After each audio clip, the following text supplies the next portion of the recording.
Hello সবাইকে, আজকে আবারও চলে এসেছি নতুন আরেকটি ব্লগ নিয়ে।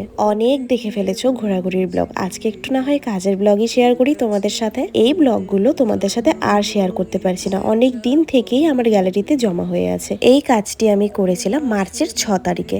আর দেখো আমরা বিয়ে বাড়ি ছেড়ে আমরা কোথায় যাচ্ছি। অ্যাকচুয়ালি আজকে আমরা বিয়ে বাড়িতে সাজাবো না, বিয়ের ব্রাইডকে আজকে সাজাবো অন্য একটা বাড়িতে। কারণ বিয়ে বাড়িতে প্রচন্ড গ্যাঞ্জাম হয় আর আমাদের সাজানোর জন্য একটা কিন্তু নীরব মানে একটা নিরিবিলি জায়গার প্রয়োজন হয়, যেখানে আমরা একটু শান্তি মনে সাজাতে পারবো। এই লোকেশনটা বিয়ে বাড়ি থেকে একটু দূরে ছিল। আর এই যে আমার মিষ্টি ব্রাইড আজকের, এখানে এসে আমি সবকিছু খুব তাড়াতাড়ি ভাবে রেডি করে আমি এক ফোঁটাও টাইম ওয়েস্ট না করে ওর মেকআপটা শুরু করে দিচ্ছিলাম। আজকে ওর একটা এইচডি মেকআপের বুকিং ছিল, আমি সেভাবেই স্কিনটাকে প্রিপারেশন করে ওর মেকআপটাকে শুরু করে দিয়েছি। আর এবারের আমার রিয়েল ব্রাইডের কাজগুলোকে তোমরা অনেক ভালোবাসা দিয়েছো, অনেক সাপোর্ট করেছো, এভাবেই সাপোর্ট করেছেও। তোমাদের সাথে এই ভিডিওগুলো শেয়ার করি এই জন্যই যেন তোমরা অরিজিনালটাই দেখতে পারো, কারণ ভিডিওতে কিন্তু কোনো রকম কোনো এডিট বা কোনো ফিল্টার লাগানো থাকে না। আর এখন কিন্তু সবাই অরিজিনাল ব্রাইডের ফটো ভিডিও দেখেই কিন্তু আমাদেরকে বুক করে। আজকের মেকআপটা ওর স্কিন টোন থেকে এক টোন আমি ফেয়ার করেছিলাম। পরে যখন ওকে রিসেপশনে সাজাতে যাই তখন আমাকে বলেছিল যে রিসেপশনে যেন ওর স্কিন টোনের আমি শেডটা রাখি। আর বিয়ে বাড়ি থেকে কত দূরে এসেছি সাজানোর জন্য, তারপরেও এখানে লোকজন এসে পড়ছিল একটু পরপর।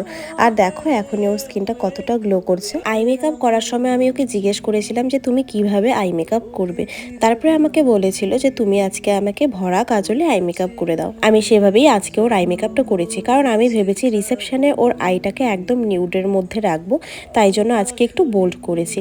এবার কলকা, লিপস্টিক, টিপ এইসব কমপ্লিট করে এবার আমি হেয়ারের দিকে চলে যাচ্ছি। হেয়ারে আমি একটু অন্যরকম হেয়ারস্টাইল ভেবেছিলাম, কিন্তু ও আমাকে আমারই ব্রাইডের ফটো দেখিয়ে বলেছে একদমই সিম্পল অ্যান্ড স্যাটেল, মানে শুধুমাত্র দুপাশে পাফ, মানে এটার উপরে কোনো লাইন ক্রিয়েটও করবে না।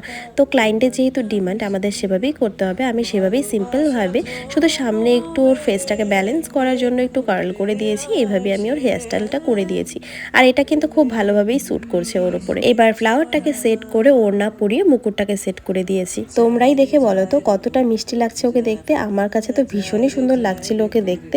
এই হচ্ছে ওর ফাইনাল লুক, তোমরা অবশ্যই দেখে জানিও ওকে কেমন লাগছে। ব্রাইডকে কমপ্লিট করার পরে এখানে আমি পার্টি মেকআপ করতে বসিয়ে দিয়েছি। আমি একবারে পার্টি মেকআপ দুটো করে বসিয়ে দিই, আর কিভাবে আমি ম্যানেজ করি সেটা তোমাদের সাথে একটু শেয়ার করলাম। আজকের এই কাজগুলো করতে কিন্তু আমার সাথে কোনো রকম কোনো অ্যাসিস্ট্যান্ট ছিল না, আমি টোটালটা নিজের হাতে কমপ্লিট করেছি। আর আমি বেশিরভাগ আমার ক্লায়েন্টদের আমি নিজেই হ্যান্ডেল করি, অ্যাসিস্ট্যান্ট খুব কম ক্যারি করি। যখন একদিনে 3-4টে করে ব্রাইড থাকে তখনই অ্যাসিস্ট্যান্ট নিয়ে যাই, তাছাড়া দুটো ব্রাইড প্লাস পার্টি মেকআপ আমি কিন্তু টোটালটা নিজের হাতেই হ্যান্ডেল করতে পারি, মানে করতে করতে একটা অভ্যেস হয়ে গেছে। এখন পার্টি মেকআপের ফাইনাল লুকগুলোও তোমাদের সাথে শেয়ার করছি, তোমরা পার্টি মেকআপগুলোও দেখে জানিও। এখানে আমি মোট 3টে পার্টি মেকআপ কমপ্লিট করেছি। আর আমাদের কিন্তু নেক্সট এপ্রিল, মে, জুন, জুলাই এর বুকিং কিন্তু অলরেডি স্টার্ট হয়ে গেছে।